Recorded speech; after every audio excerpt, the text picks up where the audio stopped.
I know I've spoken to some of you out there and I've met some of you before. My name's Emma. I'm the lead cancer nurse for the rehabilitation service at the RBH. So what I'm going to do today is just literally go through a little bit about rehabilitation. It's very much in its infancy, and then I'll let you know a little bit about what we can provide for the rehabilitation side of things, and any questions you can ask at the end.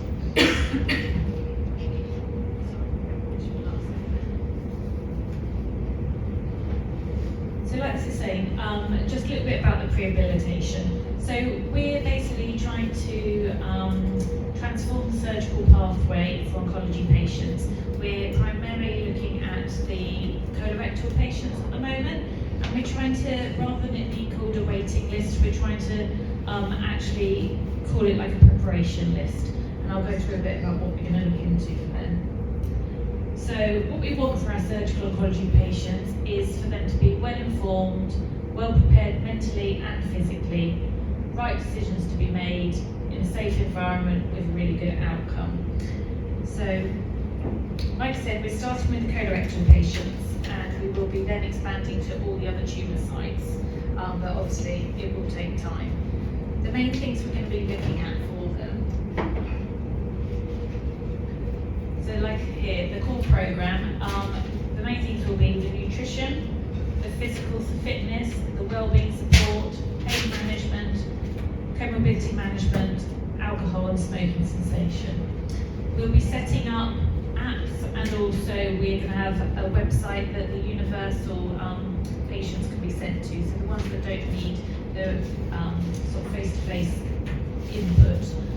But generally what we're going to have is be carrying out, we're going to have a health coach who will phone patients. I'll go through the Okay. This is sort of a rough pathway. So we're going to, you get the GP referrals, they come into the hospital clinic, they have all their diagnostics, and once they've got that, they go to the MDT. What then will happen is the patients will be screened, they'll be risk assessed, and have health optimization questionnaires carried out. These will involve ones to know sort of how fit they are, what nutritional input they've got, psychological state, like I say, smoking and alcohol, and will be referred to the various smoking cessation services. For the rehabilitation, you've got the universal, which I said, and these are probably the patients that are generally fairly fit and well. So they can, walk quite good distances, generally eating really well, no problems. They could even be running a marathon. So we would send those to our universal website, which will have videos on it, nutritional input on it, and links to sort of talking therapies and other services like that. The targeted is going to be that next level up. So people who just need that little bit more input to an encouragement to start doing some exercises to make them stronger and able to cope with the surgery that they're going to be having, and nutritional input, as well as psychological support. Just talking through, because a lot of people, when they're leading up to the stage, get incredibly anxious, don't know what's going on, so we go through pathways with them and everything like that. The specialist is actually where the oncology patients are coming in though, so pretty much every oncology patient will be seen, spoken to by the health coach, have questionnaires completed, and then be passed on to, we're going to have a physio and a dietitian who will be running sessions each week to see these patients and to get them as well equipped as possible to start the treatment. Initially we are looking at just surgical, but ultimately we will hopefully lead this to sort of the neoadjuvant patients who are going to be having chemo and radiotherapy as well. Like I say, this is all very much in the infancy at the moment. Then they'd obviously have their surgery, and then post-operatively the care will be initially by the surgical team, but then within the oncology services we'll come back to the CNSs, the oncology team, perioperative team, and all of those people.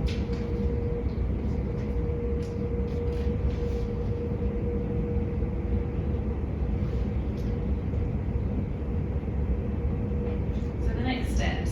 So we've got to complete the recruitment process. We're pretty much there for the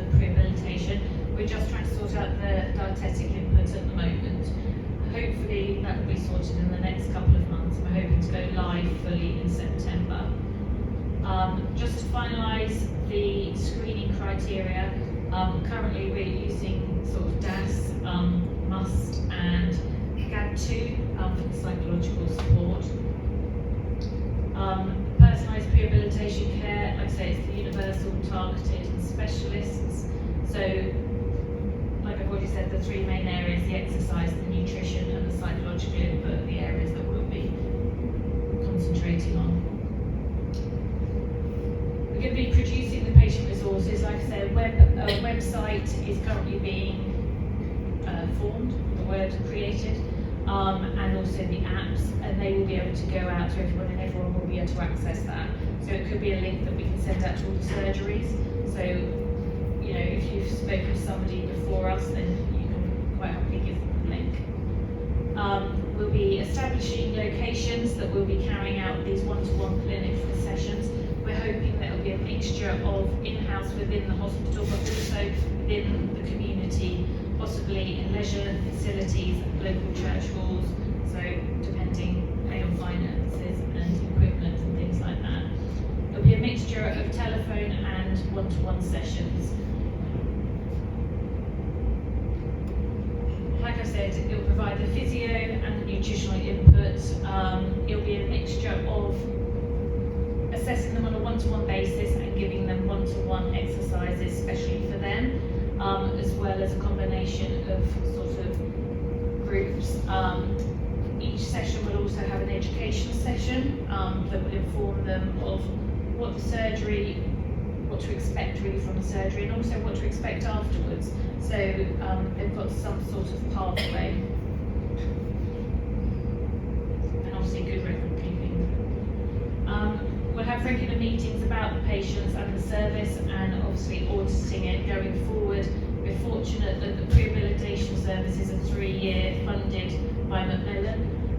So obviously at the end of this we need to produce a business case to hopefully show that it's helped with reduced hospital stays, that quality of life outcomes, length of stay in hospital, quality of life, improve obviously nutrition and reduce readmissions, but also actually long-term behavioural changes. So hopefully if we can put this in at an early stage for these patients, this will help them the whole way along. So onto sort of the rehabilitation side of things, which has been going now a few years. We do lots of different things within the service. I've spoken to some of you out there. So we offer CNS one-to-one, and this can be face-to-face or on the telephone or virtual, whatever is more suitable for the patients. Like we know, we have completely different cohorts of people here that have access to internet, don't have access to internet, prefer face-to-face, prefer online, people in Newbury who don't like to come to Reading, so a mixture. So we will meet patients, because also we know the CNSs are there who can give their input, but sometimes they unfortunately don't have the time, so sometimes we can meet a patient and give them a bit more time to work through things. We work very closely with all the CNS teams, like sort of dovetailing with them and helping to support. Within that CNS one-to-one, a lot of patients sometimes want to discuss things that they don't want to discuss with their family, or they're not quite sure how to broach it with their family. So we can talk about that in those sessions. We can signpost them to other people. We're all, like I say, CNSs who meet them, and we can give them the tools and techniques to hopefully cope with some of their anxieties that they're struggling with. We also run what's called enhanced supportive care clinics.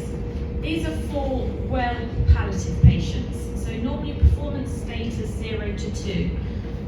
These patients that aren't quite probably ready maybe to go to say Zoo Rider in the community, but they just want a little bit of input. They might be struggling with symptoms like pain, nausea and things like that we can actually hopefully cover in the clinic. It's run by a nurse and in collaboration with the palliative care team, so we're fortunate enough to have a palliative care consultant present with us in clinic, and so that's a really good halfway house. The palliative care consultant obviously works with community teams, so we have the links there as well. So that generally is the patient, and often they come with maybe their partner or a family member. So it's a good time to talk things through. And also within that enhanced supportive care clinic, we try and approach topics, maybe of their wishes and what they might like, you know, coming towards the end of their life, and fill out a respectful, I was going to call it a reactful, a respectful. So we can fill out that, and that again is just something they can have with them in the community, and it lets everybody know their wishes and what levels of care that they might like. So we can start those conversations there as well. We also run what are called, going back to the enhanced supportive care clinic, sorry. We currently run them on a Wednesday afternoon out of the Royal Baths, but we're hoping to set them up in Newbury on maybe a Tuesday afternoon, and that will be run with another one of the Sue Ryder palliative care consultants. And that we're hoping to start, I think, in the next month or two though, so that's really good. Take Control, see the information there. Take Controls are courses that were set up by Macmillan that we've adapted, and we run once a month for patients who are maybe still going through their treatment, might finish their treatment, and are struggling to move forward, or even just need some tips with different things. They might be struggling with diet or sleep, or physical activity, stress, any of these things. We'll do a little section on each of them. It's a very interactive session. And what's really nice is we average probably about 8 to 10 people on these sessions, and they love it because actually they're talking to other people who have gone through similar experiences. We also do wellbeing days. We have predominantly been running them out of Waterside, but we're just about to run one out of the Reading University, and hopefully out of Newbury very soon, with Helen's help over there. We also did our first Take Control in Newbury a couple of months ago, which was a massive success. So that's really good. So we are spreading out, hopefully covering more of Berkshire. So the Wellbeing Days, like I say, we're just about to have another one in the end of August, and another one we're really good. We've found people accessing the service, it tends to be predominantly females. I would say 70-30%. What we're desperately trying to do is get more males coming through. So we're going to have a male wellbeing day at the beginning of September. So that should be really good. So if you've got any patients who you feel would be really benefit from that, please send them to us. And at the wellbeing days, we have again experts who come who talk about sleep problems, healthy eating, the physical side of things. We're going to have like look good, feel better, but the male side of it, and all different things like that. Continuing, we also run virtual wellbeing sessions, which I think you've all got a list in your book, and there are some more leaflets out there. These virtual wellbeing sessions were set up in COVID to try and give our patients access to professionals to help them if they had any problems, because they obviously couldn't get to see them face to face. They've actually been a really good benefit to them, and they're still really well attended, so we've continued them. And what's nice is that every 2 weeks, they're just 1 hour on a Tuesday afternoon, and people link in, so they are virtual. It's a question and answer session, so patients, if they've got a query, they can ask them there and then. And we cover all different topics. We cover loneliness, peripheral neuropathy, sleep problems, diet, psychology, all different things, so loads of different things. So have a look at your list, and we're more than happy for you to hand that list out to any of your patients who might want to join us. Psychological input. So we're fortunate, like I think people have said, we've got the psychology team within the hospital, so we can refer to them. We also have links with Macmillan, who run, they have links with Bupa, and they offer 4 counselling sessions that we can refer, or patients can refer themselves to. That's anyone can be referred to Macmillan Bupa service from the community, and talking therapies, as well as, like I say, the CNS is on the team. We're happy to speak to all the patients as well. And then I've got other. This covers lots of different things really. We have links with a lot of exercise specialists within the community, and they're really brilliant. So they run prehab and rehab classes for us. Some are amazing and don't even Others it's a small fee. They're run out of a mixture of leisure centres or online, all different places in Berkshire. So again, please just even refer people to us and we can refer on. We also refer to citizens advice for like any financial advice. We work very closely with Hilton, who's been outside, and Shirley, who runs the Macmillan Information Service, so we work closely with them too. And Macmillan Buddy System, and sort of any other support in the community that we know of. I sort of hopefully think that we're a bit of that halfway house between sort of the hospital and the community. That was just one of our open days at the Waterside Centre, so that's my team. We're quite a small team, but hopefully quite effective. Referrals. Anyone can refer to us, okay? So patients can refer themselves, GPs can refer. I know some of you kindly as social prescribers, I know we have referrals from you, so thank you. GPs, obviously we get a high percentage of our referrals do come from the consultants and the CNSs within the hospital, but like I say, we're more than happy for them to come from elsewhere. The only criteria really is that they have definitely been treated by a consultant within the RBH, and are having treatment at Henley, Bracknell, Newbury or RBH. So that's sort of the main criteria for referring to us, because they're obviously funded by the RBH. There's a QR code and it's out on the table out there as well that you can scan, but please just contact us. Anyone got any questions? To attend those online sessions, they should need to contact you via email. Yeah, if you just contact us via email, we send you a link out and we can add you to the list. So we pretty much, I think Joyce has forwarded the list to everybody, and all the GP surgeries should have a copy of the list. It's in the brochure as well. Yeah, it's in the brochure. So any of those topics, we can send the link out. So just get your patient to email us, you can send them a link, and they literally just click on it. And normally it's quite straightforward, but it's IT, so.